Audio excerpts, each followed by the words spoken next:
একটা খুব সুন্দর কথা আছে যে কারোর হাতের থালা যদি তুমি ফাঁকা দেখো, কখনোই ভেবো না সে তোমার কাছে ভিক্ষা চাইতে এসেছে।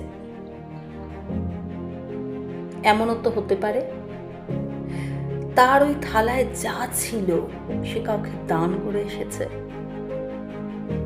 আসলে এটা আমাদের সম্পূর্ণ নিজেদের দেখার ওপরে নির্ভর করে, দৃষ্টিভঙ্গির তফাতের ওপরে। তাই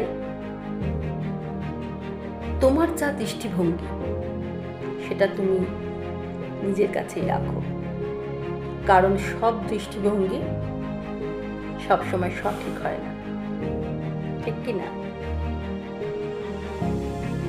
কারোর হাতে খালি থালা যদি দেখো, এটা ভেবো না যে সে তোমার কাছে ভিক্ষা চাইতে এসেছে বা তোমার সাহায্য চাই তার। এমনও তো হতে পারে সেই থালা ভর্তি জিনিস সে কাউকে দান করে তারপর শূন্য থালা নিয়ে ফিরছে।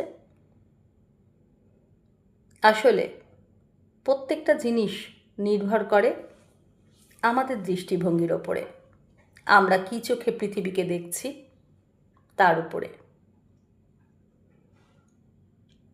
ঠিক কি না?